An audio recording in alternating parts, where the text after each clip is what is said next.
I got this literally hours ago, and it is called Dark Angel by Wicked Weed. This thing is a bourbon barrel dark sour with cherries and chocolate. Just stupid. Glub, glub, glub, glub, glub, glub, glub, glub, glub, glub, glub. Well, guys, Happy New Year. We took a little break. The BRC took a little holiday break. But you know what? We're back. We're back in it. We're back at it. And we are kicking off the new year with this just ridiculous beer. Right. Bourbon barrel aged, dark sour, chocolate, cherries.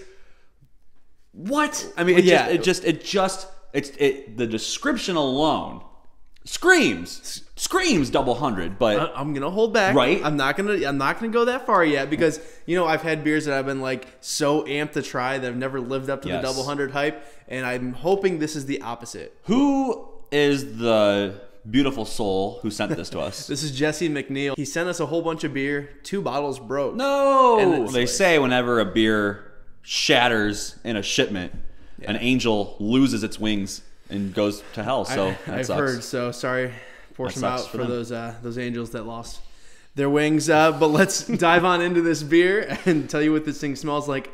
I can already get a little bit from here, but why don't we just put our noses in? Why not? It has this nice like farmhouse tart funk to it. The acidity comes through, but then at the very end, there's like a milk chocolate twinge that I wasn't expecting at all.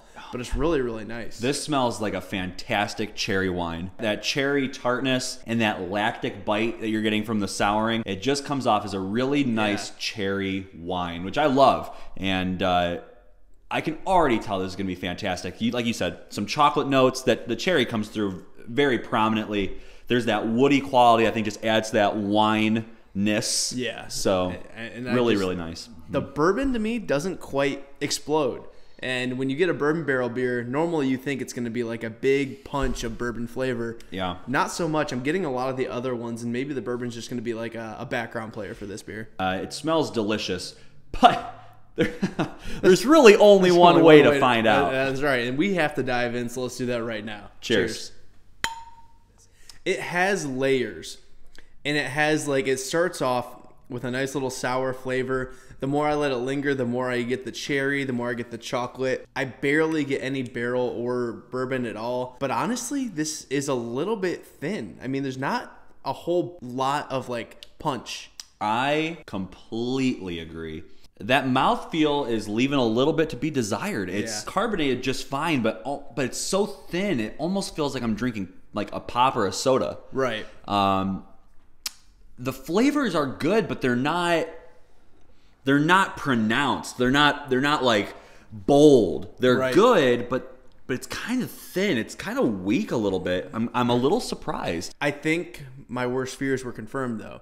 This is a little muddy, and by that I mean I get cherry, I get chocolate, and I get the flavors, but they're all kind of like competing for the showcase, and they don't all stand out on their own enough that I can be like, wow, that's a delicious flavor. It's kind of like, I mean, if you took Thanksgiving and mashed it all together and threw it in your mouth. Yeah. It's sure it's going to be fine. Shades, hues, hints, tones of deliciousness, but you're not getting the full. The Spice Girls, they really said it best. I mean, when they said too much of something is bad enough, I mean, maybe that's what's going on here. I think that's absolutely I think that's what's happening. I think that there's so many good things in this beer.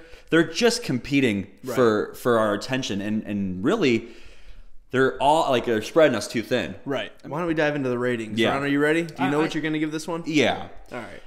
I gotta be honest. I'm gonna give it like an 83, 84. The flavors are all good, but they're just not right. They're just not really there. It's almost like you have to really keep drinking it to remind yourself what this tastes like. Yeah. It washes out real clean. There's no real lingering flavors. I gotta say, even for being a B, I'm not gonna lie, I'm a little let down. Yeah, and I'm actually gonna go a little lower. I'm gonna go at 80. It's just a solid 80.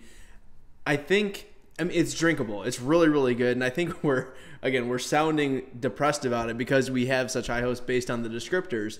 But like you said, it's just a little thin. I just want more chocolate. I want more cherry. I want more sour. I want all of it. I get no bourbon in this. Do you get bourbon at all? Zero. Wicked Weed's obviously fantastic brewery.